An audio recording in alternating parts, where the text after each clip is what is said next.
कि आप साहित्य पढ़ें, आज लाइब्रेरी में जाएं, डोमिनिक लेपायर और लैरी कॉलिंस की एक किताब है फ्रीडम एट मिडनाइट, आधी रात की आजादी। आप उस पुस्तक को पढ़ें, आपको पता लगेगा किस तरीके से आजादी की वो सुबह कैसे आई, क्या हुआ था उस समय। हमारा काम साहित्य के नाते आपको सेंसिटाइज करना है, और टोंक के बच्चों को तो मैं फिर तीसरी बार कह रहा हूं इस मंच से, बहुत ज्यादा सेंसिटाइज होने की जरूरत है, क्योंकि ये शहर अख्तर शीरानी का शहर है। वो देश से आने वाले बता किस हाल में है नूरान वतन, रावी का किनारा कैसा है, वो कभी जिसे बनवास मिला वो दर्द का मारा कैसा है। ये जो शायर थे ये हिंदुस्तान से पाकिस्तान, पाकिस्तान से हिंदुस्तान आते गए, लेकिन इनको कहीं पर भी सुकून नहीं मिला। दरिया जो बीच में बह रहा था वो रक्त का दरिया बन चुका था, और ये आधे से ज्यादा तो पागल से हो गए। 42 की ईयर में मंटो मर गया पागल की हालत में, लेकिन आज मंटो का साहित्य सबसे बड़ा सरमाया है दोनों देशों का। और जवाहर नवोदय विद्यालय की लाइब्रेरी में दस्तावेज के नाम से उसकी पूरी कहानियों का संकलन है। दिल्ली यूनिवर्सिटी अगर आप लोग जाएंगे तो पढ़ेंगे कि किस तरीके से मानवता के टॉपिक्स को अगर पढ़ाया जाता है तो शहादत हसन मंटो की कहानियों के बिना पढ़ाया नहीं जा सकता। शहादत हसन मंटो न हिंदू था न मुसलमान था, वो एक इंसान।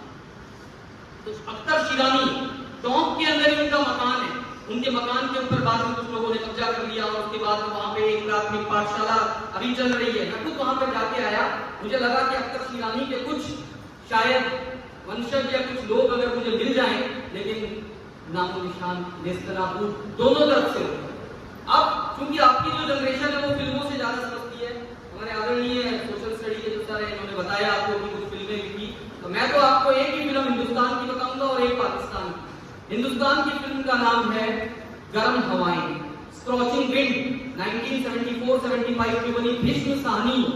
आप इस पिक्चर को देखिए, आपको उस समय का पूरा मंजर नजर आ जाएगा। अगर आपको और कोई सीरियल देखना है तो 4 घंटे का सीरियल यूट्यूब पे है, तमस, जो भीष्म साहनी ने लिखा था 1980 के दशक में, जिस दशक में मैं और हमारे ये अध्यापक बंधु पले बड़े हैं, उस समय दूरदर्शन ये सारे के सारे सीरियल्स प्रसारित करता था, और इसीलिए इंक्लूसिव सोसाइटी का एक निर्माण करने की जो परिकल्पना और संकल्पना उस समय के लोगों में है, वो शायद मुझे अब कम देखने को मिली।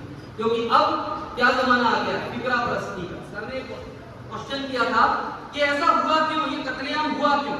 पोलैंड का विभाजन बड़े आराम से हो गया। नेहरू को लगा जिस तरह पोलैंड का विभाजन हुआ उसी तरह हिंदुस्तान और पाकिस्तान का विभाजन हो जाएगा, क्योंकि पोलैंड का विभाजन ब्लडलेस था, एक रक्त का कतरा नहीं वहां। पोलैंड में रहने वाले निवासी जो रशिया में रहते थे वो रशियन पोलिश कहलाते थे, जो जर्मनी में रहते थे वो लोग जर्मन पोलिश कहलाते थे, और वार्सा जो पोलैंड की राजधानी है उसके सबसे बड़े विस्थापित अमेरिका में रहते हैं। तो उन लोगों ने भी तो विभाजन सहा, लेकिन उनका विभाजन शिक्षितों का विभाजन था।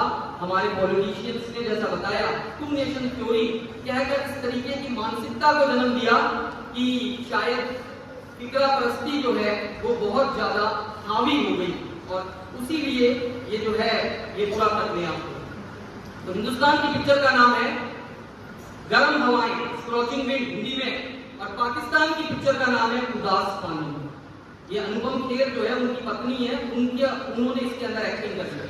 आप इन पिक्चरों को देखिए। इसके अलावा और भी बहुत सारी फिल्में हैं जिनको आप देख सकते हैं, और मेरा तो मानना यह है कि डोमिनिक लेपायर और लैरी कॉलिंस की पुस्तक अगर आपने पढ़ी तो उसमें न जाने आपको कितनी ऐसी कहानियां मिल जाएगी। सर यदि समय हो तो